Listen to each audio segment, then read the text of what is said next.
तीसरे चरण के मतदान से पहले यूपी की चुनावी फिजा में जीत के दावों का शोर है। डंके की चोट पर दावे हो रहे हैं, दूसरों की पराजय का और अपनी विजय का।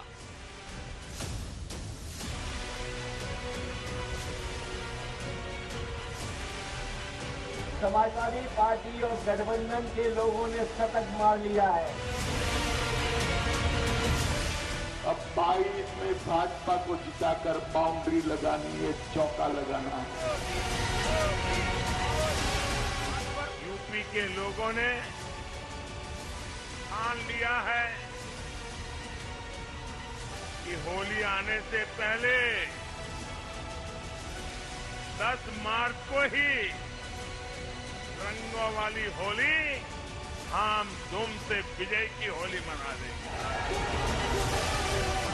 यूपी के चुनाव की यही तो खूबसूरती है। जैसे जैसे जंग आगे बढ़ती है, रोमांच बढ़ता ही जाता है। मोदी जी, योगी और अखिलेश को क्या करेंगे तलाश। जाट लैंड की लड़ाई खत्म हो गई तो यादव लैंड पे चढ़ाई होने लगी। तीसरे चरण में चुनाव की चाल बदली, मुद्दे बदले, नेताओं के तेवर बदले। तीसरा दौर आते आते यूपी के चुनाव में आतंकवाद को भी दाखिला मिल गया। आज गुजरात के अहमदाबाद के एक न्यायालय ने गुजरात के एक सीरियल ब्लास्ट के मामले में अपना फैसला सुनाया है। उसमें मृत्युदंड प्राप्त होने वाला एक आतंकी का संबंध दुर्भाग्य से आजमगढ़ से भी है और उसके परिवार का संबंध समाजवादी पार्टी से है। आप अनुमान कर सकते हैं समाजवादी पार्टी के मंसूबे क्या हैं। योगी आदित्यनाथ ने अहमदाबाद का आजमगढ़ से कनेक्शन जोड़ा, समाजवादी पार्टी का दहशतगर्दी से दामन जोड़ा और तीसरे दौर को नया रूप रंग देने की कोशिश की। योगी तो यूं भी अखिलेश यादव पर हार्ड हिटिंग हमले करते रहे हैं, जिसका जवाब भी अखिलेश की तरफ से उतना ही सख्त दिया जाता रहा है। याद करना, हमने 5 साल के अंदर समाजवादी पार्टी के संरक्षण में पलने वाले पेशेवर गुंडे और अपराधियों के खिलाफ बिना किसी मान बनोबल के कार्रवाई की है। और मैं आपको आश्वासन देने के लिए आया हूं कि बुलडोजर को मरम्मत करने के लिए भेज दिया हूं।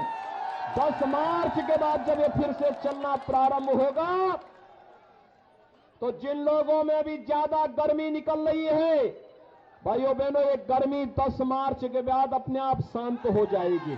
और जिस तरीके का पहले चरण में चुनाव हुआ है, मैं समझता हूं पहले चरण के लोग और पहले चरण का संदेश यहां भी पहुंच गया होगा कि पहले चरण से ही गठबंधन ने बढ़त बना ली है और दूसरे चरण का जो वोट पड़ा है उसके बाद तो गठबंधन ने अपना शतक लगा लिया है।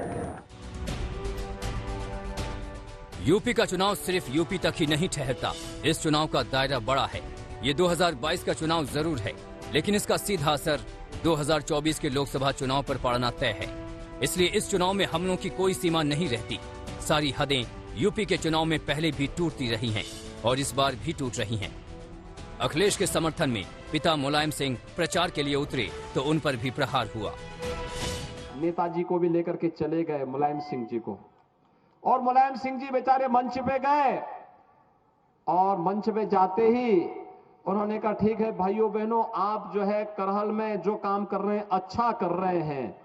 समाजवादी पार्टी के नेता चिल्लाते रह रहे थे, कह रहे थे कि आप बोलिए ना इनको वोट देने के लिए। उन्होंने कहा, नहीं नहीं, जिसको यहां की जनता जिताना चाहती जिता दीजिए। यानी उन्हें नाम भी नहीं मालूम था। ये जो परिवारवादी कह रहे हैं कि घोर परिवारवादी हैं, याद रखना आप लोग, जिसका परिवार होता है वही परिवार वालों का दुख दर्द समझ सकता है। ये भारतीय जनता पार्टी के नेता जो राज कर रहे हैं, इनके कोई परिवार नहीं है। एक परिवार वाला ही महसूस कर सकता है अपना दायित्व, अपनी जिम्मेदारी, और एक परिवार वाला ही समझता है कि महंगाई क्या है। ये तो तय मानिए कि तीसरे चरण के मतदान के साथ ही यूपी में नई सरकार की बुनियाद तकरीबन तय हो जाएगी। जो आगे निकल गया उसे पछाड़ना मुश्किल होगा। जो पिछड़ गया उसके लिए भरपाई करना कठिन हो जाएगा। इसलिए कल की वोटिंग में कांटे की ऐसी टक्कर है, हमलों की ऐसी बौछार है जो पहले कभी देखा और सुना नहीं गया। और यही यूपी के चुनाव का रोमांच भी है। आज तक ब्यूरो।